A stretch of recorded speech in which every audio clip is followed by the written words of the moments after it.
ସୁରକ୍ଷା ଦେଇ ଜୀବନରେ ବଞ୍ଚାଇ ରଖିଅଛନ୍ତି ଏବଂ ପ୍ରଭୁଙ୍କ ପ୍ରଶଂସା ନିମନ୍ତେ ମୁଁ ଅନୁରୋଧ କରିବି ଆମେ ପ୍ରଭୁଙ୍କର ଜୟଧ୍ୱନି କରିବା।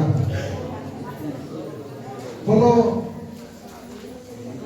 ଶୃଙ୍ଖଳା ରକ୍ଷା କରିବା। ଆମେ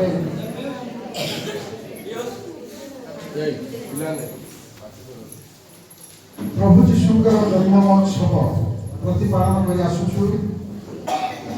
ଏଣୁ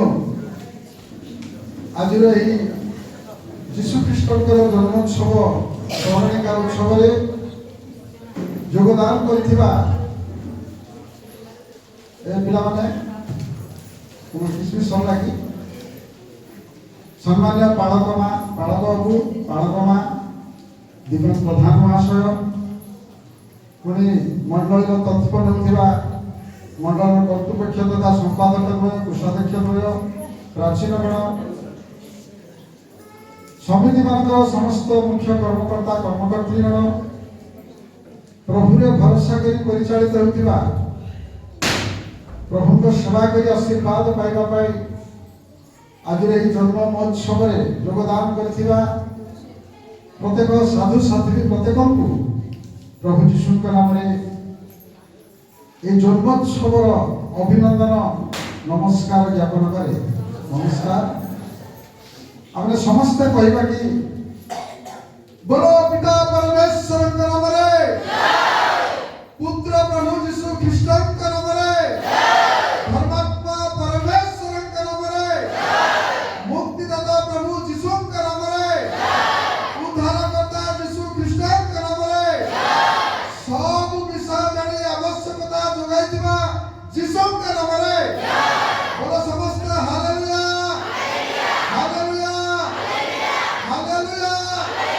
ଯୀଶୁ ମସିହ କି ଯୀଶୁ ମସିହ କି ପୁସ୍ତକର ଫଟିବାର ଅଛି। ଯୀଶୁ ମସିହ କି ଯୀଶୁ ରାଜା କି ପ୍ରଭୁଙ୍କର ଗୌରବ ହଉ। ପ୍ରଭୁ ଆମମାନଙ୍କୁ ସୁରକ୍ଷା ଦେଇଛନ୍ତି। ଆମେ ଖ୍ରୀଷ୍ଟ ଜନ୍ମୋତ୍ସବକୁ ଉପଭୋଗ କରୁଛୁ ବିଭିନ୍ନ ପ୍ରକାର ନାଚ ସ୍କ୍ରିନ୍ ମାଧ୍ୟମରେ ଆମେ ଦେଖିଛୁ, କିନ୍ତୁ ପ୍ରଭୁଙ୍କ ବାକ୍ୟ ଆଡ଼କୁ ବର୍ତ୍ତମାନ ଆସିବା, ଧୈର୍ଯ୍ୟ ଧରିବା। ଯେହେତୁ ଏହି ଦିନ ଆମମାନଙ୍କୁ ଅପେକ୍ଷା କରୁ କରୁ ଆମକୁ ଆସିଥାଏ, ଆମମାନେ ବିଶ୍ୱସ୍ତ ହୋଇ ପ୍ରଭୁଙ୍କ ଠାରେ ରହିଥିବାରୁ ପ୍ରଭୁ ଆମମାନଙ୍କୁ ସେ କ'ଣ କରିଛନ୍ତି, ଜୀବନରେ ବଞ୍ଚାଇ ରଖିଛନ୍ତି। ତେଣୁ ଆସନ୍ତୁ ଆମମାନେ ଅଳ୍ପ ସମୟ ପ୍ରଭୁଙ୍କ ବାକ୍ୟ ଶୁଣିବା, ପ୍ରଭୁଙ୍କ ଠାରୁ ଆଶୀର୍ବାଦ ପାଇବା। ପ୍ରଭୁ ଆମକୁ ଆଶୀର୍ବାଦ କରନ୍ତୁ। এই ସମୟରେ ଅନୁରୋଧ କରିବି, ସମୟ ନିଶ୍ଚିତ ଭାବରେ ବିଳମ୍ବ। ବାଳକ ମାସ କହୁଥିଲେ ଆମେ ବଡ଼ଦିନ ବା ଜନ୍ମୋତ୍ସବ ପ୍ରତିପାଳନ କରିବା ପାଇଁ ବର୍ଷେ ପୂର୍ବରୁ ଆମେ ଧ୍ୟାନ କରିଥାଉ, ତଥାପି ଆମେ ପ୍ରତିପାଳନ କରିବା ପାଇଁ କେବଳ ବ୍ୟସ୍ତତାରେ ହିଁ ଆମମାନଙ୍କର ସମୟ କାଟି ଦେଇଥାଉ। ତଥାପି ପ୍ରଭୁ ଆମମାନଙ୍କୁ ଜୀବନରେ ରଖିଛନ୍ତି ତାଙ୍କ ଗୌରବ କରିବା ପାଇଁ। ଏଣୁ ଆସନ୍ତୁ ଆମେ ପ୍ରାର୍ଥନାର ସହିତ ତାଙ୍କ ଉପାସନା କରିବା ବା କରିକି ଆସୁଛୁ, ବାକ୍ୟ ଶୁଣିବା ପାଇଁ ମନୋଯୋଗୀ ହେବା। ଏ ସମୟରେ ମୁଁ ଅନୁରୋଧ କରିବି, କୌଣସି ଭାଇ ବା ଭଉଣୀ ଧର୍ମଶାସ୍ତ୍ରର ମାତୃ ପୁସ୍ତକ ତାର 1 ପର୍ବର ତାର 18ରୁ 21 ପର୍ଯ୍ୟନ୍ତ ଅଧ୍ୟୟନ କରିବେ।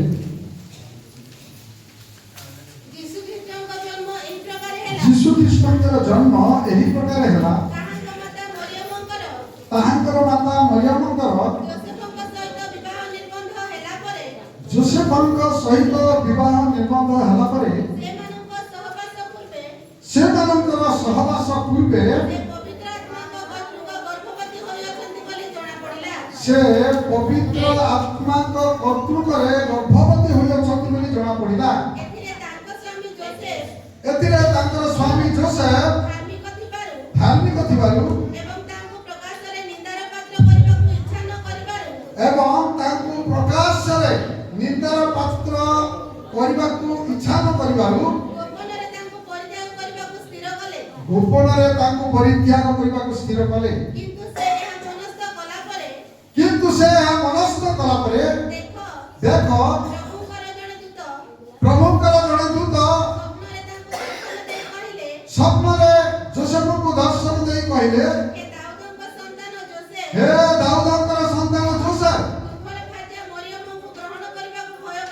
ତୁମର ଭାର୍ଯ୍ୟା ମରିୟମଙ୍କୁ ଗ୍ରହଣ କରିବାକୁ ଭୟ କର ନାହିଁ କାରଣ ତାହାଙ୍କର ଗର୍ଭ ପବିତ୍ର ଆତ୍ମାଙ୍କ କର୍ତ୍ତୃକରେ ହୋଇଅଛି ସେ ପୁତ୍ର ପ୍ରସବ କରିବେ ଆଉ ତୁମେ ତାହାଙ୍କ ନାମ କଣ ଦେବ ଯୀଶୁ ଦେବ କାରଣ ସେ ଆପଣ ଲୋକଙ୍କୁ ସେମାନଙ୍କର ସମସ୍ତ ପାପରୁ ପରିତ୍ରାଣ କରିବେ ପ୍ରଭୁ ପଠିତ ବାକ୍ୟରେ ପୁଣି ଶ୍ରବଣରେ ଆମେ ପ୍ରତ୍ୟେକଙ୍କୁ ଆଶୀର୍ବାଦ କରନ୍ତୁ ଏ ସମୟରେ ପ୍ରାର୍ଥନାର ସହିତ ବାକ୍ୟ ମଧ୍ୟ ବୁଝିବା ମୁଁ ଅନୁରୋଧ କରିବି ଆମର ସଣ୍ଡେ ସ୍କୁଲ ସମିତିର ମଧ୍ୟ ବିଭାଗ ଶିକ୍ଷକ ବିଭାଗ ସେ ଆସିବେ ପ୍ରାର୍ଥନା କରିବେ ବାକ୍ୟ ଯେପରି ପ୍ରଭୁ ଆପଣଙ୍କ କଥା କହିବେ ମଧ୍ୟ ଶ୍ରବଣ ଯେପରି ଆମେ ମୁକ୍ତ କର୍ଣ୍ଣ ଭାବରେ ଶୁଣି ଆତ୍ମିକ ଭାବରେ ଶୁଣି ପ୍ରଭୁଙ୍କ ବାକ୍ୟ ଧାରଣ କରିପାରିବା ଏଥିପାଇଁ ପ୍ରାର୍ଥନା କରିବା ପ୍ରାର୍ଥନାରେ ଆମେ ସମସ୍ତେ ମନୋଯୋଗର ସହିତ ସହଯୋଗ କରିବା ସମସ୍ତେ ନିରବ ହେବା ପ୍ରାର୍ଥନା କରିବା ଦୟାଳୁ ପ୍ରେମିକ ପ୍ରଭୁ ତୁମର ମହତ୍ ନାମର ଗୌରବ ଓ ପ୍ରଶଂସା ହଉ ତୁମେ ଅନୁଗ୍ରହ କରି ପ୍ରଭୁ ଦିନ ପରେ ଦିନ ମାସ ପରେ ମାସ ବର୍ଷ ପରେ ବର୍ଷ ପହଞ୍ଚାଇ ଆଜି ବଡ଼ ଦିନ ଦେଖାଇଲ ସେଥିପାଇଁ ତୁମ ନାମକୁ କୋଟି କୋଟି ଧନ୍ୟବାଦ କରୁଛି ପ୍ରିୟ ପ୍ରଭୁ ତୁମରି ଉଦ୍ଦେଶ୍ୟ ପାଇବା ପାଇଁ ଅନେକ ଲୋକ ଆକାଂକ୍ଷା କରି ବସିଥାଉଛୁ ପ୍ରଭୁ ମାତ୍ର ଆମେ ଅଯୋଗ୍ୟ ଲୋକମାନେ ତୁମରି ବାକ୍ୟ ଶୁଣିବା ପାଇଁ ଅବହେଳା କରିଥାଉ ପ୍ରଭୁ ଆମକୁ ଜ୍ଞାନ ବୁଦ୍ଧି ପ୍ରଦାନ କର ପ୍ରଭୁ ଶିକ୍ଷକ ଡିକନ ମହାଶୟ ବେଦୀ ନିକଟରେ ଉପସ୍ଥିତ ଅଛି ତୁମର ବାକ୍ୟ ପ୍ରଚାର କରିବା ପାଇଁ ତାକୁ ତୁମେ ଅଧିକାର କର ପ୍ରଭୁ ତୁମେ ଦୟା କର ତାର ମସ୍ତକଠାରୁ ତଳିଆ ପର୍ଯ୍ୟନ୍ତ ତୁମେ ଶକ୍ତି ପ୍ରକାଶ କର ଆମେ ଯେତେ ଜଣ ବସି ଅଛୁ ବାକ୍ୟ ଶୁଣିବା ପାଇଁ ସୁସ୍ଥିର ଭାବରେ ଶୁଣି 160 ଗୁଣର ଫଳବର୍ତ୍ତୀ ହେବା ପାଇଁ ସାହାଯ୍ୟ କର ଶୈତାନ ବାକ୍ୟ ଫୁଟି ନେବା ପାଇଁ ଚେଷ୍ଟା କରିଥାଏ ତାହା ଯେପରି ନ ହେବ ସେଥିପାଇଁ ତୁମେ ଦୟା କର ପ୍ରଭୁ ହଲଚଲ ଆତ୍ମାକୁ ଯୀଶୁ ନାମରେ ଦୂର କର ଯେତେ ସମୟ ବାକ୍ୟ ଶୁଣିବୁ ସୁସ୍ଥିର ଭାବରେ ଶୁଣିବୁ ବାକ୍ୟର ନିଜସ୍ୱ କରିବୁ ଫଳବତୀ ହେଇପାରିବ ସେଥିପାଇଁ ତୁମେ ସାହାଯ୍ୟ କର ସମସ୍ତ ପ୍ରାର୍ଥନା ପ୍ରଭୁ ଯୀଶୁଙ୍କ ନାମରେ ମାଗୁଅଛି ଆମେନ୍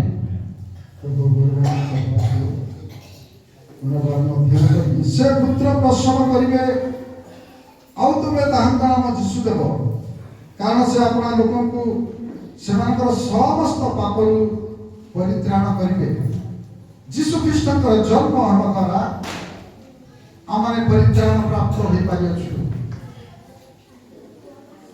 এই গ্রামে তোমার নাচ গীত আমি দেখিলু তুমি বাক্য শুনবা নাই যীশু খ্রিস্টଙ୍କର জন্ମ ଆମମାନଙ୍କ ପାଇଁ ଲାଭଜନକ ଅଟେ ଏହା ଆମେ ଆଲୋଚନା କରିବା 2000 ବର୍ଷ ପୂର୍ବେ ଇତିହାସର ଦୃଶ୍ୟପଟରେ ଜଣେ ବ୍ୟକ୍ତି ଆବିର୍ଭୂତ ହୋଇଅଛନ୍ତି ସେ ଅନ୍ୟ ପ୍ରତ୍ୟେକ ବ୍ୟକ୍ତିଙ୍କ ଭଳି ଏହି ପୃଥିବୀରେ କ'ଣ କରିଥିଲେ ଜନ୍ମଗ୍ରହଣ କଲେ ଏବଂ ବୃଦ୍ଧି ପ୍ରାପ୍ତ ହେଲେ ମାତ୍ର এই ବ୍ୟକ୍ତି ଜଣକ ଅନ୍ୟ ଜଣକ ବ୍ୟକ୍ତିମାନଙ୍କ ପରି ସେ ଭିନ୍ନ ନଥିଲେ ସେ ମଧ୍ୟ ଜଣେ ମନୁଷ୍ୟ ରୂପରେ ଜନ୍ମ ହେଲେ ସେ ସାଧାରଣ ବ୍ୟକ୍ତି ନଥିଲେ ସେ ଅସାଧାରଣ ବ୍ୟକ୍ତି ଥିଲେ ଅତୀତରେ ବା ପୂର୍ବ ସମୟରେ ଅନେକ ମହାବିକ୍ରମୀ ରାଜା ମହାରାଜା ବିକ୍ରମୀ ସମ୍ରାଟ ମହାଯୋଦ୍ଧା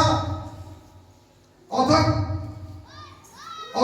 ପ୍ରଭାବଶାଳୀ ରାଷ୍ଟ୍ରନାୟକ ଶାସକ ବିଜ୍ଞଗଣ ଦାର୍ଶନିକଗଣ ବୈଜ୍ଞାନିକଗଣ ଇତ୍ୟାଦି ଜଗତକୁ ଆସିଥିଲେ ପୁଣି ଜଗତରୁ ଚାଲି ଯାଇଛନ୍ତି କିନ୍ତୁ ଯେକି ଜଗତକୁ ଆସିଥିଲେ ଯେଉଁ ଯୀଶୁ ଖ୍ରୀଷ୍ଟ କି ମନୁଷ୍ୟ ରୂପରେ ଜଗତରେ ଜନ୍ମଗ୍ରହଣ କଲେ ତାଙ୍କର ଜନ୍ମ ଥିଲା ଏକ ଅଲୌକିକ ବିଷୟ କାରଣ ଜଣେ କୁମାରୀ ପବିତ୍ର ଆତ୍ମାଙ୍କ କର୍ତ୍ତୃକରେ ଗର୍ଭଧାରଣ କରି ଆମର ପରିତ୍ରାଣକର୍ତ୍ତା ପ୍ରଭୁ ଯୀଶୁ ଖ୍ରୀଷ୍ଟଙ୍କୁ କ'ଣ କରିଛନ୍ତି ଜନ୍ମ जन्म ଦେଇଛନ୍ତି ଯୀଶୁ ଖ୍ରୀଷ୍ଟ ଜନ୍ମ ହୋଇଛନ୍ତି। ଯୀଶୁ ଖ୍ରୀଷ୍ଟ ହେଉଛନ୍ତି ସ୍ୱୟଂ ଈଶ୍ୱର ଏବଂ ମାନବ ରୂପରେ ସେ এই জগତରେ କ'ଣ କଲେ ଜନ୍ମ ଗ୍ରହଣ କଲେ। ବାଇବେଲ କହେ ଯୀଶୁ ଖ୍ରୀଷ୍ଟ ଈଶ୍ୱରଙ୍କର ପୁତ୍ର। ଯୀଶୁ ଖ୍ରୀଷ୍ଟ ସେ ସ୍ୱୟଂ ଈଶ୍ୱର ଥିଲେ ସେ ପୁତ୍ର ରୂପରେ ସେ ଜଗତରେ ଅବତୀର୍ଣ୍ଣ ହୋଇଅଛନ୍ତି। ଲେଖାଯାଏ ଲୁକ ପୁସ୍ତକ ଲୁକ ଲେଖିଲେ ତାର 1 ପର୍ବର 26 ପର୍ବରୁ 35 ପଦରେ ତାଙ୍କ ଜନ୍ମ ପୂର୍ବରୁ ଦୂତ ଆସି ସେ କ'ଣ କରୁଛନ୍ତି, ଗାବ୍ରିଏଲ ଦୂତ ସେ ସୂଚନା ପ୍ରଦାନ କରୁଅଛନ୍ତି ସେ ଈଶ୍ୱରଙ୍କର ପୁତ୍ର ବୋଲି। ସାହାଯ୍ୟ କରିବେ ଲୁକ ପୁସ୍ତକ 6ଠ ମାସରେ ଗାବ୍ରିଏଲ ଦୂତ ଦେଖନ୍ତୁ 6ଠ ମାସରେ ମାନେ ଯୀଶୁ ଖ୍ରୀଷ୍ଟଙ୍କର ଜନ୍ମ ପୂର୍ବରୁ ସେ ଗାଲିଲୀର ରାଜରିତକୁ ଗାବ୍ରିଏଲ ଦୂତ ଆସିଛି କ'ଣ କହୁଛନ୍ତି, ଜଣେ କନ୍ୟା ନିକଟକୁ ପ୍ରେରିତ ହେଲେ ଦାଉଦଙ୍କ ବଂଶର ଯୋସେଫ ନାମକ ଜଣେ ପୁରୁଷଙ୍କ ସହିତ ତାଙ୍କର ବିବାହ ନିର୍ବନ୍ଧ ହୋଇଥିଲା। ସେହି କନ୍ୟାଙ୍କ ନାମ ମରିୟମ। ସେ ଗୃହରେ ପ୍ରବେଶ କରି ତାଙ୍କ ନିକଟକୁ ଆସି କହିଲେ, ଆଗ ଅନୁଗ୍ରହର ପାତ୍ରୀ ତୁମର ମଙ୍ଗଳ ହେଉ, ଯୀଶୁ ପ୍ରଭୁ ତୁମର ସହବର୍ତ୍ତୀ। ଯେତେବେଳେ ଦୂତ କହୁଅଛନ୍ତି ସେହି ବାକ୍ୟରେ ସେ ଉଦ୍ବିଗ୍ନ ହୋଇ ଏହା କି ପ୍ରକାର ସମ୍ଭାଷଣ ମନରେ ଆନ୍ଦୋଳନ କରିବାକୁ ଲାଗିଲେ। ସେଥିରେ ଦୂତ ତାଙ୍କୁ କହିଲେ, ଆଗ ମରିୟମ ଭୟ କର ନାହିଁ, କାରଣ ତୁମେ ଈଶ୍ୱରଙ୍କ ଛାମୁରେ ଅନୁଗ୍ରହ ପାତ୍ରୀ ହୋଇଅଛ। ଆଉ ଦେଖ ତୁମେ ଗର୍ଭଧାରଣ କରି ଏକ ପୁତ୍ର ପ୍ରସବ କରିବ, ତାହାଙ୍କ ନାମ ଯୀଶୁ ଦେବ। ସେ ମହାନ ହେବେ, ସେ ପରାତ୍ପରଙ୍କର ପୁତ୍ର ବୋଲି ଖ୍ୟାତ ହେବେ। ଦାଉଦଙ୍କର ସିଂହାସନ କ'ଣ କରିବେ, ପ୍ରଭୁ ଆପଣ ପିତା ତାଙ୍କୁ ଦାନ କରିବେ। ସେ ଯାକୁବ ବଂଶ ଉପରେ ଯୁଗେ ଯୁଗେ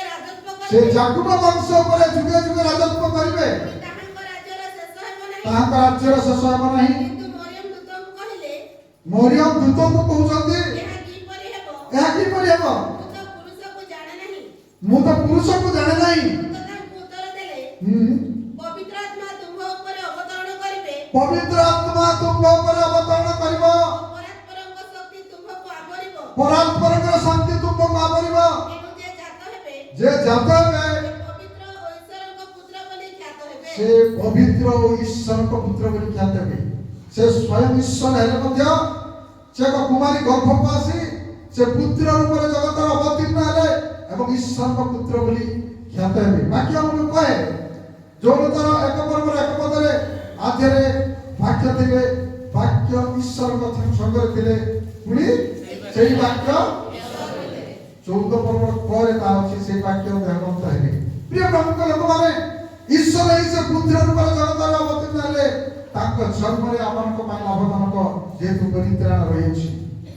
ଯୀଶୁ ଖ୍ରୀଷ୍ଟ ଜଗତରେ ଜନ୍ମ ଗ୍ରହଣ କରିବା ଆମମାନଙ୍କ ପାଇଁ ଲାଭଜନକ, ଏକ ଆନନ୍ଦଜନକ। ଦେଖନ୍ତୁ ସ୍କ୍ରିନ୍ ମାଧ୍ୟମରେ ଯେତେବେଳେ ଦେଖୁଥିଲି ମୋ ଆଖିରୁ ପାଣି ଝରୁଥିଲା। ସେମାନେ ଆମକୁ ବାର୍ତ୍ତା ଦେଉଥିଲେ, ଆମେ ଦିନହୀନ ଲୋକମାନେ, ଆମେ ପାପୀ ଲୋକମାନେ, ଅଭାବୀ ଲୋକମାନେ ପ୍ରାର୍ଥନା କଲେ ପ୍ରଭୁ ଆମମାନଙ୍କୁ ଯୋଗାନ୍ତି। ସେମାନଙ୍କୁ ଆମକୁ ସୁସମାଚାର ଦେଉଥିଲେ ବା ପ୍ରଭୁଙ୍କ ନିକଟବର୍ତ୍ତୀ ହେବା ପାଇଁ ଆମକୁ ବାର୍ତ୍ତା ପ୍ରଦାନ କରୁଥିଲେ ଛୋଟ ଛୋଟ ପିଲାମାନେ। ସମୟ ଥିଲା ଆମମାନଙ୍କ ପାଇଁ ସେହି ପ୍ରକାର ଅଭାବ। ଏବେ ମଧ୍ୟ ଆମେ ପ୍ରାର୍ଥନା କରୁ ଯେତେବେଳେ ଖ୍ରୀଷ୍ଟ ଜନ୍ମୋତ୍ସବ ଆସୁଛି, ପିଲାମାନଙ୍କ ପାଇଁ କି ପ୍ରକାର ଯୋଗାଣ କରିବା, ଘରେ କି ପ୍ରକାର ପିଠାପଣା କରିବା। ଏବେ ବାକ୍ୟ ନ ଶୁଣି ମଧ୍ୟ ଆଜି ଦିନର ମଜା ମଜଲିସ୍ କରିବା ପାଇଁ ପ୍ରସ୍ତୁତ ହେବା।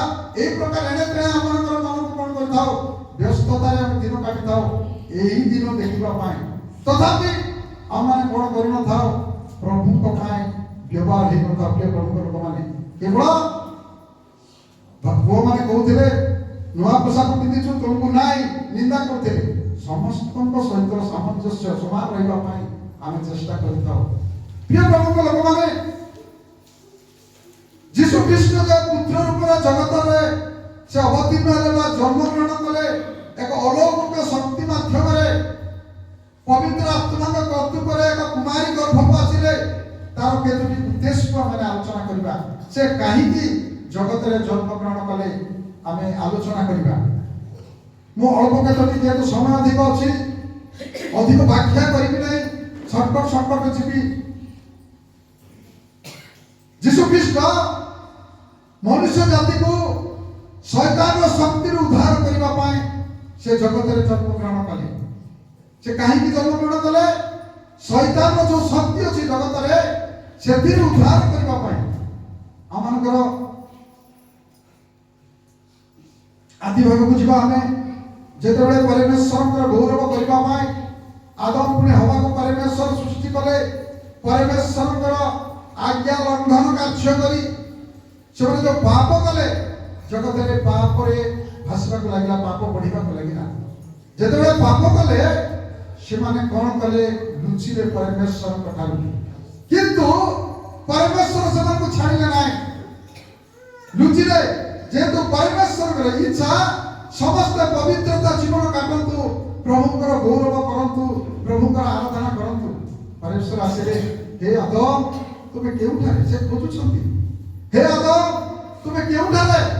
ତେଣୁ ଯୀଶୁ ଖ୍ରୀଷ୍ଟ ଏହି ଶୈତାନ ଶକ୍ତି ଉଦ୍ଧାର କରିବା ପାଇଁ ହଜି ଯାଇଥିବା ଲୋକମାନଙ୍କୁ ସେ ରକ୍ଷା କରିବା ପାଇଁ ସେ ଜଗତରେ ଜନ୍ମଗ୍ରହଣ କଲେ। ଯେଉଁମାନେ କି ଶୈତାନରେ ବଶବର୍ତ୍ତୀ ହୋଇଅଛନ୍ତି, ଯେଉଁମାନେ ଶୈତାନର ବନ୍ଧନରେ ବାନ୍ଧି ହୋଇଯାଇଅଛନ୍ତି, ପୁଣି ଏହି ଜଗତରେ ପିତାମାତାଙ୍କ ଉଦରରେ ଜନ୍ମ ନେଲା ପରେ ଭୋଗ ବିଳାସର ଜୀବନ କାଟିବା ପାଇଁ ଜଗତର ମାତି ଯାଇଛୁ ଏବଂ ଯୀଶୁଙ୍କ ଗୌରବ କରିବା ପରିବର୍ତ୍ତେ, ଯୀଶୁଙ୍କୁ ସ୍ମରଣ କରିବା ପରିବର୍ତ୍ତେ, ଯୀଶୁଙ୍କର ଅନୁଗମନ କରିବା ପରିବର୍ତ୍ତେ ଆମେ କଣ କରି ଯାଇଛୁ? ହଜି ଯାଇଛୁ। ସେହି ପ୍ରକାର ଲୋକମାନଙ୍କୁ ପ୍ରଭୁ ଯୀଶୁ ଖୋଜି ରକ୍ଷା କରିବା ପାଇଁ ସେ ଜଗତରେ କଣ କଲେ? ଜନ୍ମଗ୍ରହଣ କଲେ। ଆପଣମାନେ ଜାଣିଥିବେ ଯେତେବେଳେ ଆମେ ଯକ୍ଷଙ୍କ ବିଷୟରେ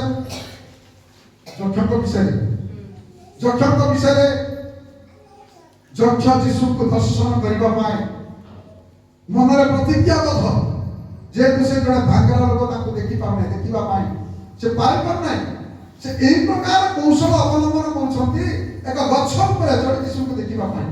ପ୍ରିୟ ପ୍ରଭୁଙ୍କ ଲୋକମାନେ ଯୀଶୁଙ୍କୁ ଦେଖିବା ପାଇଁ, ଯୀଶୁଙ୍କ ପଛେ ଚାଲିବା ପାଇଁ, ଯୀଶୁଙ୍କ ଅନୁଗମନ କରିବା ପାଇଁ ଆମେ କି ସେହି ପ୍ରକାର ଆଗଭର ଜୀବନ କାଟୁଛୁ ନା? ଖ୍ରୀଷ୍ଟମାସ ଆସୁଛି, ଏଣେ ତେଣେ ପଇସା ଯୋଗାଡ଼ କରି ଆମେ ସମସ୍ତଙ୍କ ସହିତ ସାମଞ୍ଜସ୍ୟ ଭାବରେ ପ୍ରତିପାଳନ କରିଦେବା, ତାପରେ ପିଠାପଣା କରି ଖାଇଦେବା, ତାପରେ ଆଉ ଯୋଉଟାକୁ ସେଇଟା ହେଇଯିବା। ସେଦିନ ଯେତେବେଳେ ଯୀଶୁ ଖ୍ରୀଷ୍ଟଙ୍କୁ ଦର୍ଶନ କରିବା ପାଇଁ ଆଗମନ ସହିତ ସେ ଗଛରେ ଚଢୁଛନ୍ତି, ଯୀଶୁ ତାଙ୍କୁ କଣ କହୁଛନ୍ତି ଆପଣମାନେ ଜାଣିଛନ୍ତି? ଆଜି ଏହି ଗୃହରେ ପରିତ୍ରାଣ ଉପସ୍ଥିତ ହୋଇଛନ୍ତି। ଯୀଶୁ ଖ୍ରୀଷ୍ଟ ଏହି ପ୍ରକାର ହଜି ଯାଇଥିବା ଲୋକମାନଙ୍କୁ ରକ୍ଷା କରିବା ପାଇଁ ସେ ଜଗତରେ ଜନ୍ମଗ୍ରହଣ କରିଅଛନ୍ତି। ପ୍ରିୟ ପ୍ରଭୁଙ୍କ ଲୋକମାନେ, ତାହା ତ ପଢିବା ପାଇଁ ସମୟ ନାହିଁ। ଲୁକ ପୁସ୍ତକ 19:10 ଏହା ଲେଖାଯାଏ। ମଧ୍ୟ ଯୀଶୁ ଖ୍ରୀଷ୍ଟ ଉଦାହରଣ ମାଧ୍ୟମରେ ସେ ଶିକ୍ଷା ପ୍ରଦାନ କରୁଥିଲେ। ଏହି ପ୍ରକାର ଆମ୍ଭମାନଙ୍କ ପରି ଅନେକ ଲୋକମାନେ ଆମେ ଖ୍ରୀଷ୍ଟିଆନ ଆହତ ହୋଇଅଛୁ, କିନ୍ତୁ ମନୋନୀତ ଲେଖା ତ ମୁଁ କହିପାରିବି ନାହିଁ। ନିଜର ବିବେକ ହିଁ କହିବ ପ୍ରଭୁଙ୍କ ଠାରେ ଆମେ ମନୋନୀତ କି ଆହତ ହୋଇଅଛୁ। ମନେ ପଡୁଛି ସେ 100 ମେଣ୍ଢାର କଥା, ସେ 100 ମେଣ୍ଢାର କଥା। ସେ 99 ମେଣ୍ଢାକୁ ରଖିଦେଲେ, ଗୋଟିଏ ମେଣ୍ଢା ହଜି ଯାଇଥିବାରୁ ସେ କଣ କରୁଛନ୍ତି? ଖୋଜୁଛନ୍ତି। ସେଇ ଗୋଟିଏ ମେଣ୍ଢା ଯଦି ମିଳିବ କେତେ ଯେ ଆନନ୍ଦ ହବ, ତା ତଳକୁ ତଳକୁ ଅତି ସୁନ୍ଦର ଭାବରେ ଦେଖାଯାଏ। ପୁଣି ମୁଦ୍ରା ହଜି ଯାଇଥିବେ, ତା କେତେ ପରିଶ୍ରମର ସହିତ ସେ କଣ କରୁଛନ୍ତି? ଖୋଜୁଛନ୍ତି। ଖୋଜିଲା ପରେ କେତେ ଯେ ଆନନ୍ଦ ରହିବ, ଏହା ତାଙ୍କର ଇଚ୍ଛା, ତାଙ୍କର ଇଚ୍ଛା। ତେଣୁ ମନୁଷ୍ୟ ପୁତ୍ର ରୂପରେ ସେ ମନୁଷ୍ୟ ପୁତ୍ର ଭାବରେ କୁମାରୀଙ୍କ ଗର୍ଭରେ ଜନ୍ମଗ୍ରହଣ କଲେ, ଯାହାକି ଲେଖାଯାଏ ଲୁକ 19 ପର୍ବର 55ର ଖ ଅଂଶ ସାହାଯ୍ୟ କରିବେ। ନ କ୍ଷମା କରିବେ, ଲୁକ 9 ପର୍ବର 55।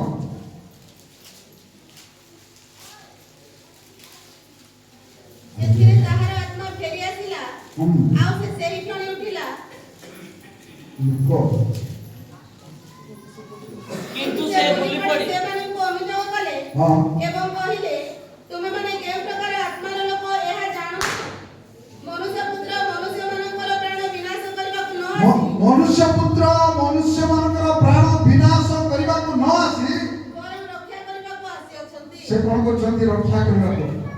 ଆମେ ଯୋଉ ପାପରେ ପତିତ ଜୀବନ କାଟୁଅଛୁ, ଯୀଶୁ ଖ୍ରୀଷ୍ଟ ସେ ବିନାଶ କରିବାକୁ ଆସିନାହାନ୍ତି, ନଷ୍ଟ ହୋଇଯାଆନ୍ତୁ ବୋଲିକି ଆସିନାହାନ୍ତି। ସେ କଣ କରିଛନ୍ତି? ରକ୍ଷା କରିବା ପାଇଁ ସେ ଜଗତରେ ସେ ମନୁଷ୍ୟ ରୂପ ଧାରଣ କରି ସେ ଜନ୍ମଗ୍ରହଣ କରିଛନ୍ତି। ପ୍ରଥମ କଥା ମୁଁ କହିଲି, ହଜି ଯାଇଥିବା ଲୋକମାନଙ୍କୁ ରକ୍ଷା କରିବା ପାଇଁ ସେ ବିନାଶ କରିବାକୁ ଆସିନାହାନ୍ତି, ସେ ରକ୍ଷା କରିବା ପାଇଁ ଆସିଅଛନ୍ତି। ଅନେକ ଅଛି, ତଥାପି ମୁଁ ଦେଇକି ଯିବା ପାଇଁ ଚେଷ୍ଟା କରିବି। ଦ୍ୱିତୀୟ କଥା କହିଲି, এই ମନୁଷ୍ୟ ଜାତିକୁ ପରିତ୍ରାଣ କରିବା ପାଇଁ ବା ପୁନର୍ବାର ପ୍ରୟୋଗ କରିବା, ଆପଣାର କରିବା ଉଦ୍ଦେଶ୍ୟ ନେଇ ସେ ଜନ୍ମଗ୍ରହଣ କରିଛନ୍ତି। ଆପଣାର ସେଇ ମୁକ୍ତିର ମୂଲ୍ୟ ସ୍ୱରୂପେ ଆପଣା ପ୍ରାଣକୁ ଢାଳି ଦେଇଛନ୍ତି। ତାହା ଲେଖାଯାଏ ମାଥି ପୁସ୍ତକ ତାର 28 ପର୍ବର আর 20 ପର୍ବ 28ରେ ଲେଖାଯାଏ ଅତି ସୁନ୍ଦର ଭାବରେ, ଯେପରି ମନୁଷ୍ୟପୁତ୍ର ମଧ୍ୟ ସେବା ପାଇବାକୁ ଆସିନାହାନ୍ତି, ମନୁଷ୍ୟ ପୁତ୍ର କେବଳ ସେବା ପାଇବାକୁ ଆସିନାହାନ୍ତି, ମାତ୍ର ସେବା କରିବାକୁ ଆସିଅଛନ୍ତି। ଅନେକଙ୍କ ନିମନ୍ତେ ମୁକ୍ତିର ମୂଲ୍ୟ ସ୍ୱରୂପ ଅନେକଙ୍କ ନିମନ୍ତେ ମୁକ୍ତିର ମୂଲ୍ୟ ସ୍ୱରୂପ ପ୍ରାଣ ଦେବାକୁ ଆସିଅଛନ୍ତି। ସେ ପ୍ରାଣ ଦେବାକୁ ଆସିଅଛନ୍ତି। ଦ୍ୱିତୀୟ ପଏଣ୍ଟ କଥା କହିବି, ଯୀଶୁ ଖ୍ରୀଷ୍ଟ ସେ ସେବା ପାଇବାକୁ ଆସିନାହାନ୍ତି। ଆପଣଙ୍କର ମନେ ଥିବ, ଯେତେବେଳେ ଯୀଶୁ ଖ୍ରୀଷ୍ଟଙ୍କର ପ୍ରୟାଣ ସମୟ ଅର୍ଥାତ୍ ଯେତେବେଳେ ତାଙ୍କର ମୃତ୍ୟୁର ସମୟ ଉପସ୍ଥିତ ହେଉଛି, ଏ ବାବୁ ସେ ଅତି ନମ୍ରତାର ସହିତ ଆପଣଙ୍କ ଶିଷ୍ୟମାନଙ୍କର ପାଦ ପ୍ରକ୍ଷାଳନ କରିବା ପାଇଁ ଆଗଉଛନ୍ତି। ପ୍ରିୟ ପ୍ରଭୁଙ୍କ ଲୋକମାନେ, ତାଙ୍କର ସେବାର ଜୀବନ କି ପ୍ରକାର, ଅତି ନମ୍ରତାର ଜୀବନ ଆମମାନଙ୍କର ମଧ୍ୟରେ କିଏ ସେହି ପ୍ରକାର ଜୀବନ ରହିଛି, ଆମେ ଭାବିବା ଦରକାର। ଆମେ କେବଳ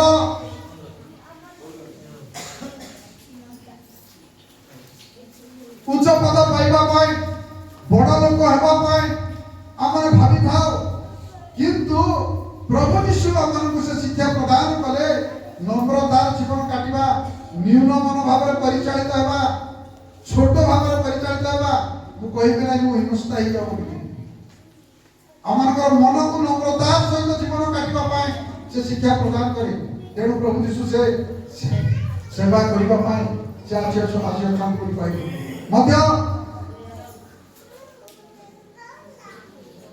ଆପଣଙ୍କୁ ଅନେକଙ୍କ ନିମନ୍ତେ ମୁକ୍ତିର ମୂଲ୍ୟ ସ୍ୱରୂପରେ ସେ ପ୍ରାଣ ଦେବାକୁ ଆସିଅଛନ୍ତି। ପାପୀମାନଙ୍କୁ ଉଦ୍ଧାର କରିବା ପାଇଁ, ପାପୀମାନଙ୍କୁ ପରିତ୍ରାଣ କରିବା ପାଇଁ ସେ ଆପଣଙ୍କୁ କ'ଣ କଲେ? ସେ କୃଷ୍ଣ ଉପରେ ଝୁଲିଗଲେ। ଆପଣଙ୍କୁ କୃଷ୍ଣ ଉପରେ ଝୁଲିଗଲେ।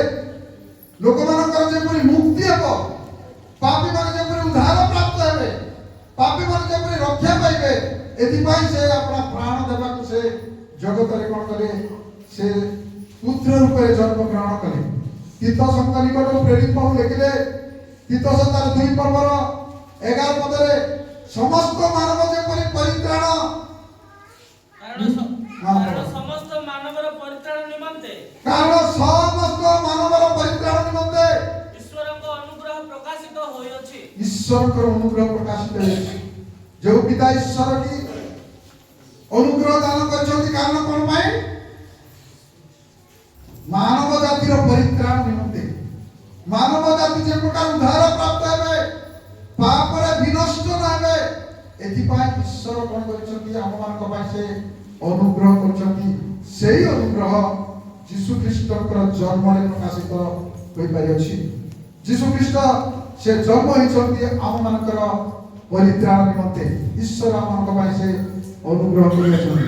ଅର୍ଥାତ୍ ଏହା ଯୀଶୁ ଖ୍ରୀଷ୍ଟ ଯୋସେଫଙ୍କୁ, ଏହା ଯୀଶୁ ଖ୍ରୀଷ୍ଟଙ୍କର ଜନ୍ମ ପୂର୍ବରୁ ଯୋସେଫଙ୍କୁ ଜଣେ ଦୂତ କହିଲେ, ତାର 2 ପୁସ୍ତକ 1 ପର୍ବର 22 ପଦରେ ମାଥି ପୁସ୍ତକ ତାର 1 ପର୍ବର 22 ପଦରେ ଭାବବାଦୀଙ୍କ ଦ୍ୱାରା ପ୍ରଭୁଙ୍କ ଉକ୍ତ ଏହି ବାକ୍ୟ ପ୍ରଭୁଙ୍କର ଉକ୍ତ ଏହି ବାକ୍ୟ ଯେପରି ସଫଳ ହୁଏ ଯେପରି ସଫଳ ହୁଏ ଏଥି ନିମନ୍ତେ ସମସ୍ତ ଘଟିଲା। ଏଥି ନିମନ୍ତେ ସମସ୍ତ ଘଟିଲା। ସେ ଆପଣ ଦେଖ ଦେଖ ଜଣେ କନ୍ୟା ଗର୍ଭବତୀ ହୋଇ ଦେଖ ଜଣେ କନ୍ୟା ଗର୍ଭବତୀ ହୋଇ ପୁତ୍ର ପ୍ରସବ କରିବେ ପୁତ୍ର ପ୍ରସବ କରିବେ ଆଉ ଲୋକେ ତାହାଙ୍କ ନାମ ଇମାନୁଏଲ ଦେବେ। ଆଉ ଲୋକେ ତାହାଙ୍କ ନାମ ଇମାନୁଏଲ ଦେବେ। ଏହି ନାମର ଅର୍ଥ ଏହି ନାମର ଅର୍ଥ ଆମ୍ଭମାନଙ୍କ ସହିତ ଈଶ୍ୱର। ଆମମାନଙ୍କ ସହିତ ଈଶ୍ୱର। ପ୍ରିୟ ପ୍ରଭୁଙ୍କ ଲୋକମାନେ ସେହି କନ୍ୟା ସେ ଗର୍ଭବତୀ ଏକ ପୁତ୍ର ପ୍ରସବ କରିବେ ଯେ କି ସେ ପ୍ରସବ କରିବେ ଯାହାକୁ କି ସେ ଆମମାନଙ୍କ ସହିତ ସବୁବେଳେ ରହିବେ, ଈଶ୍ୱର ହୋଇ ରହିବେ। ପ୍ରିୟ ପ୍ରଭୁଙ୍କ ଲୋକମାନେ ସେ ଆମଙ୍କର ପାପରୁ ଉଦ୍ଧାର କରି ଆମଙ୍କର ପାପରୁ ମୁକ୍ତି କରି ମୁକ୍ତି ଦେବା ପାଇଁ ସେ ଆପଣାକୁ ଦୁଇ ହସ୍ତ ମେଲାଇ ସେ କୃଷ୍ଣ ଉପରେ ଝୁଲିଲେ। ତାଙ୍କ କୃଷ୍ଣ ଚରଣ ତଳେ ଆମମାନେ ବାସ କରି ତାଙ୍କଠାରେ ବଞ୍ଚିବା ପାଇଁ ତାଙ୍କଠାରେ ଭରସା କରିବା ପାଇଁ ଆମମାନଙ୍କୁ ସେ କ'ଣ କରିଛନ୍ତି? ଆପଣାର କରିଛନ୍ତି। ତଥାପି ଆମେ ତାଙ୍କ କୃଷ୍ଣକୁ ନ ନାହିଁ ଜଗତ ଉପରେ ଆମେ ଧ୍ୟାନ ରଖିଥାଉ।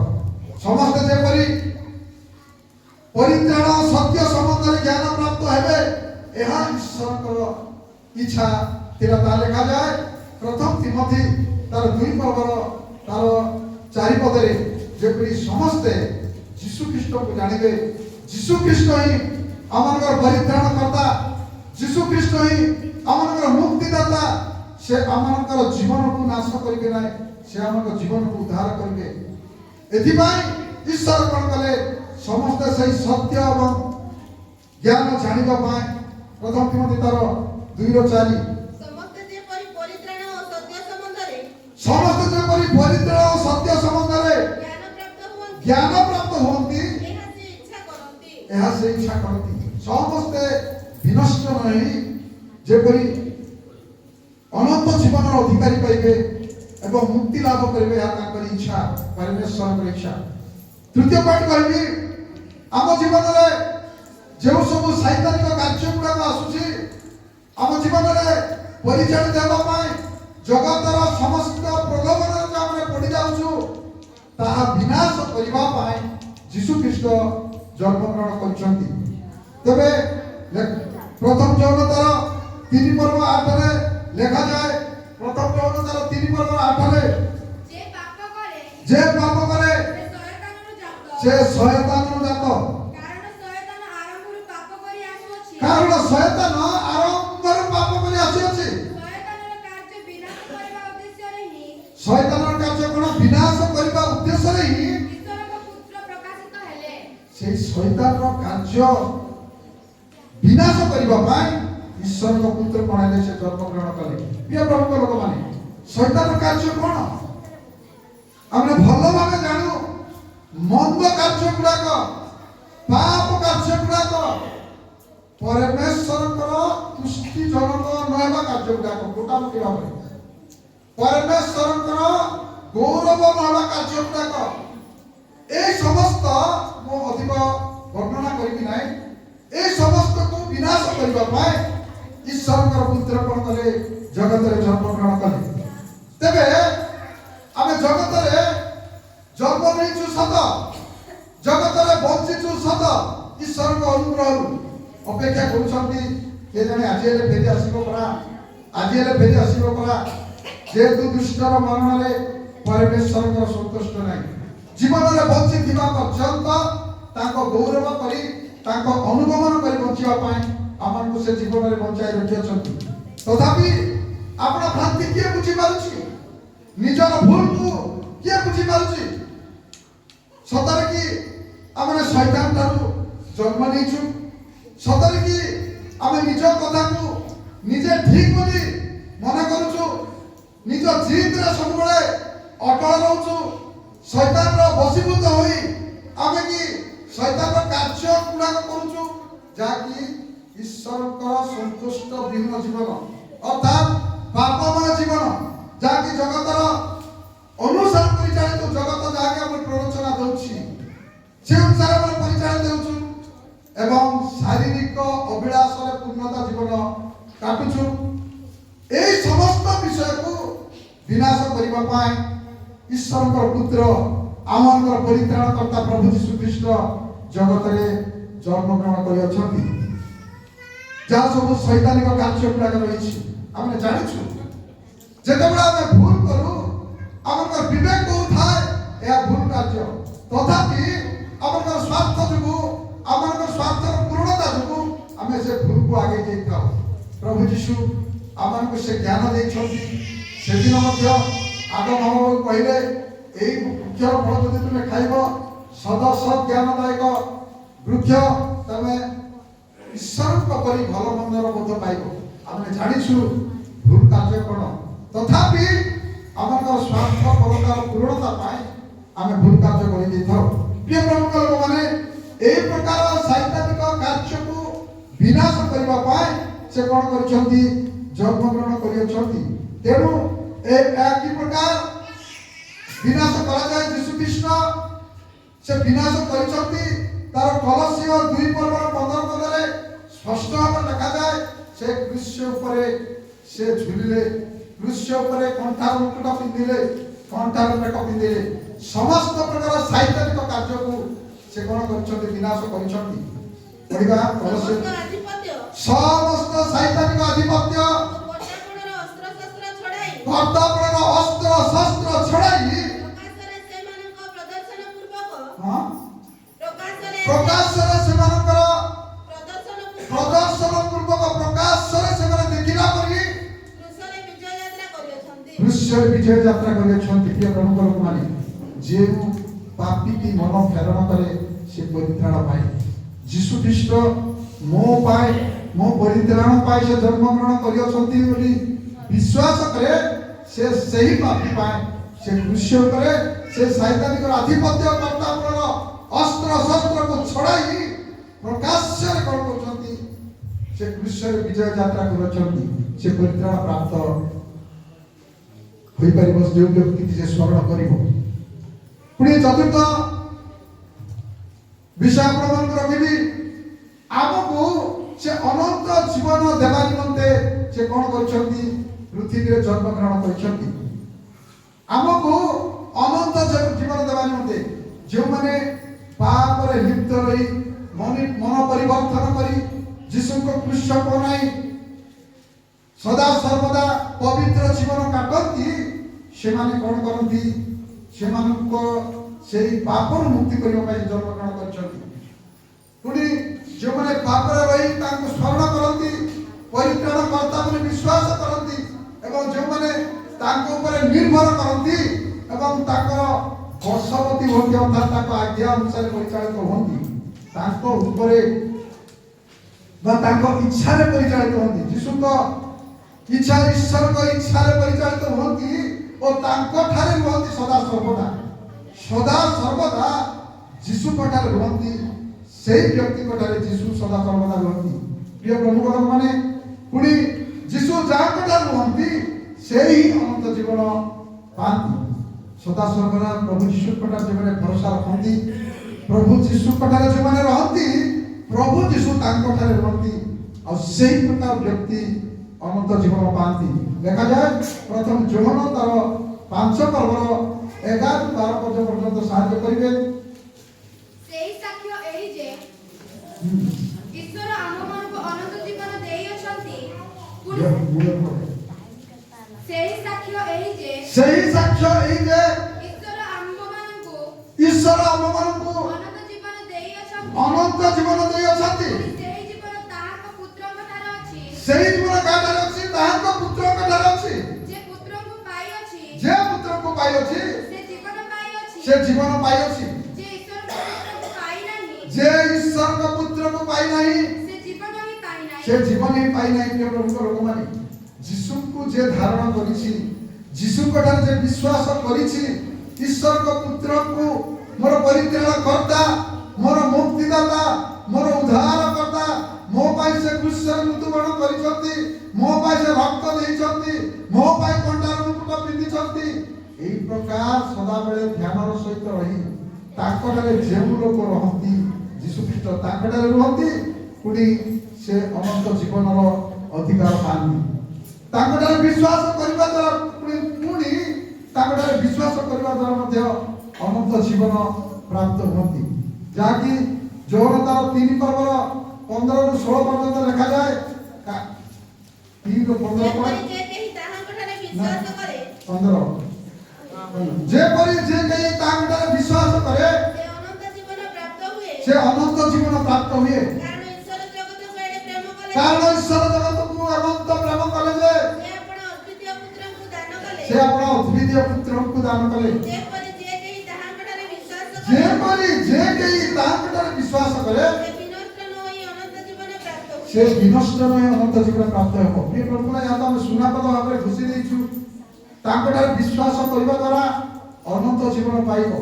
ତେବେ ଆମମାନଙ୍କର ବିଶ୍ୱାସ କି ପ୍ରକାର ହେବା ଦରକାର? ସେ ମୋର ପରିତ୍ରାଣ କର୍ତ୍ତା, ତାଙ୍କ ଛଡ଼ା ମୋର ଆଉ କେହି ନୁହନ୍ତି। ସେ ମୋର ସର୍ବେ ସର୍ବା ଅଟନ୍ତି। ଦୁଃଖ ଆସୁ, ନିନ୍ଦା ଆସୁ, ତାଡ଼ନା ଆସୁ, ଅଭାବ ଆସୁ, ରୋଗ ଆସୁ, ସମସ୍ୟା ଆସୁ, ସର୍ବ ପ୍ରତିକୂଳ ପରିସ୍ଥିତି ଆସୁ, ତାଙ୍କଠାରେ ଯେଉଁମାନେ ରୁହନ୍ତି ସେ ତାଙ୍କଠାରେ ରୁହନ୍ତି। ତାଙ୍କଠାରେ ଏହି ପ୍ରକାର ଦୃଢ଼ତାର ବିଶ୍ୱାସ ରଖିବା ଦ୍ୱାରା ଅନନ୍ତ ଜୀବନ ପ୍ରାପ୍ତ ହୋଇପାରିବ। ଆମେ ସୁନାପଦ ଶିଖୁ, ପରମେଶ୍ୱର ଆମକୁ କେତେ ଯେ ପ୍ରେମ କଲେ, ଆପଣାର ଦ୍ୱିତୀୟ ପୁତ୍ରକୁ ଦାନ କଲେ, ତାଙ୍କଠାରେ ବିଶ୍ୱାସ କରିବା ଦ୍ୱାରା ଅନନ୍ତ ଜୀବନ ଅଛି। ଆମେ ବିଶ୍ୱାସ କରୁଛୁ ଯୀଶୁ ଖ୍ରୀଷ୍ଟ ପରମେଶ୍ୱର ଆମକୁ କେତେ ଯେ ପ୍ରେମ କଲେ। ତେବେ ଆମେ ତାଙ୍କଠାରେ ବିଶ୍ୱାସ ଯଦି କରୁଛୁ, ଆମର ଜୀବନରେ କି ପ୍ରକାର ପ୍ରେମ ଅଛି, କି ପ୍ରକାର ପ୍ରେମ ଅଛି ଆମେ ଭାବିବା ଦରକାର, ବିବେଚନା କରିବା ଦରକାର। ସେ ଯେ ଆପଣାର ଗୋଟିଏ ମାତ୍ର ପୁଅକୁ କ'ଣ କଲେ? ଆମମାନଙ୍କର ମୁକ୍ତି ନିମନ୍ତେ, ଆମମାନଙ୍କର ପରିତ୍ରାଣ ନିମନ୍ତେ ଜଗତକୁ ଏକ କୁମାରୀ ଗର୍ଭକୁ ସେ କ'ଣ କଲେ? ପୁତ୍ର ଭାବରେ ପଠାଇଦେବା ଆସିଲେ ଉଦ୍ଧାର କରିବା ପାଇଁ।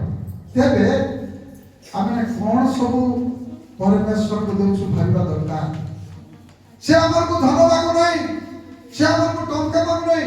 ଆମେ ଦାନ ସଂଗ୍ରହ କରୁଛୁ, ଦାନ ଦେଉଛୁ, ତାଙ୍କରି ଗୌରବ ନିମନ୍ତେ, ତାଙ୍କ ସେବା କାର୍ଯ୍ୟର ଅଭିବୃଦ୍ଧି ନିମନ୍ତେ କରୁଛୁ।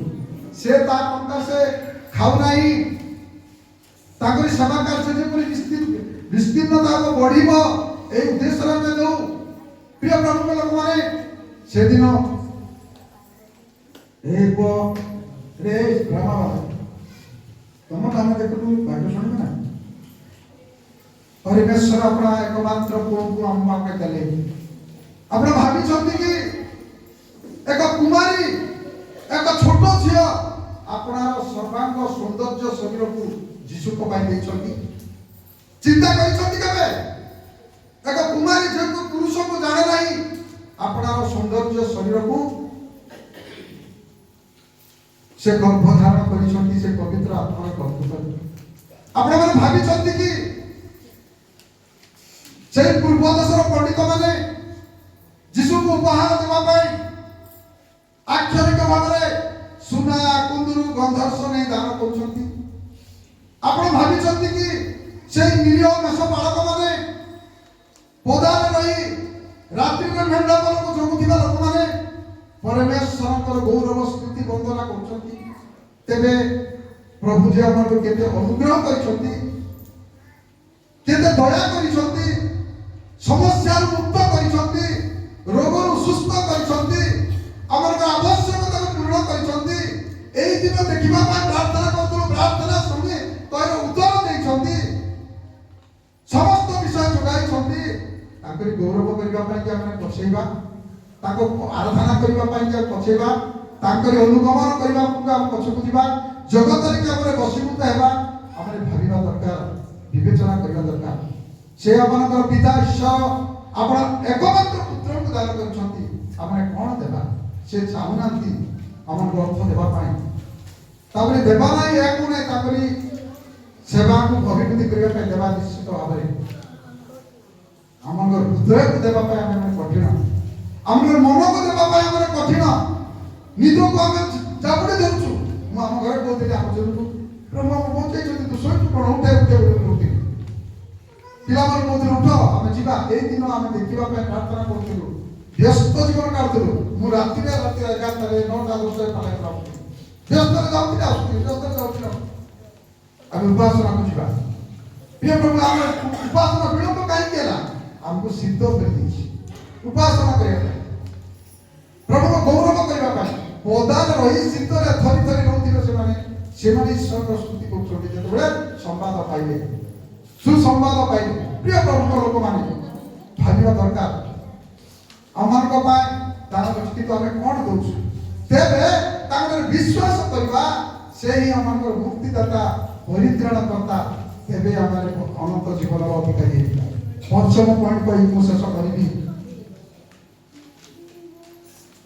से तांको परिवार रे हमको पुत्रत्व अधिकार देवा पाए जन्म ग्रहण करछन तांको परिवार रे अर्थात ईश्वर को परिवार रे तांकर पुत्र रूप रे अधिकार पाइबा पाए जगत रे जन्म ग्रहण करछन जेतन को ताको ग्रहण करंती ओ ताको ठाने विश्वास करंती ईश्वर को संतान हेबार अधिकार होंती देखा जाए जोन तार एक पर्वर 12 पदरे जेते लोक ताहाकु ग्रहण करती अर्थात जो माने ताहाकु विश्वास करती ये प्रभु को लोक अति सुंदर भाव ताहाकु ग्रहण करिबा ताहाकु विश्वास करिबा द्वारा ताकर संतान हेबार अधिकार दोछन सेति पाए यीशु ख्रीष्ट कठारे विश्वास करिबा हमर कर्तव्य रही से हमर सर्वे सर्वा सबु विषय से ही दृढ़ विश्वास रहा दरकार हेले पापरु विमुख जीवन काटवा जदि नाई शैतान ठारू जात संतान बाकी हमको कहला शैतान ठारू जन्म नहीं छमे जेतु से सदा सर्वदा मिथ्यावादी से मिथ्या कही जगतर प्रलोभन रे पुकाई ताकठार हम जन्म नहीं यदि यीशु ठारू हम जन्म नहीं तेबे ताकर विश्वास सहित दृढ़ रही ताको संतान हम अधिकार पाइबा या तो ताको जन्म नेबा कथा कहले रक्त रूपी सर्व इच्छारु अबा मनुष्य इच्छारु जात होइना पर ईश्वर कठारु जात हेले जे ईश्वर रे जात से पाप करे नाही जे ईश्वर को जात बा ईश्वर जाको जन्म देछि से केबे हेले पाप करिबो नाही जे पाप करूछि से कोन काना जन्म शैतान जन्म लेखा जाए प्रथम जन्म 3 पर्वर 9 पद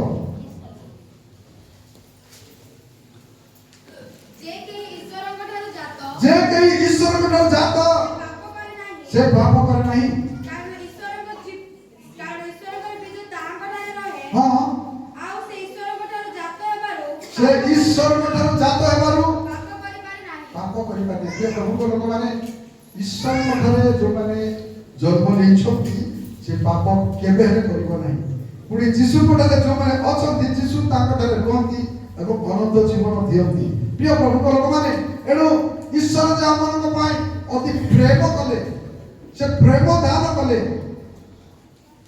सेति पाए से हमको पुत्रत्व अधिकार देले जाकि प्रथम जन्म तार 3 पर्वर 1 और कम सकते देखो पिता हमମାନଙ୍କୁ की प्रकार प्रेम दान करियछंती पिता हमମାନଙ୍କୁ की प्रकार प्रेम दान करियछंती आम्हे माने ईश्वरଙ୍କ संतान बोली ख्यात हेबु आम्हे माने ईश्वरଙ୍କ संतान बोली ख्यात हेबु की प्रकार प्रेम दान करियछंती आपनार अद्वितीय पुत्र को दान करी से प्रेम करी दान करिछंती तांकोटारे विश्वास करिबा द्वारा तांकोटारे रहिबा द्वारा से हमठारे रहिबे एवं अनंत जीवन अधिकारी हेबे एवं पुत्रत्व अधिकारी बापा हमको सुयोग प्रदान करा जाय छी के प्रभु माने तेणु आसंतु शैतान समस्त कबळरु पृथ्वीकृत जीवन काटी परित्राण पाई बा प्राप्त होई शैतान कार्यक्रम करबा विनाश करी आमे माने कोन करबा नूतन जन्म पुनर्जन्म ग्रहण करी पिता ईश्वर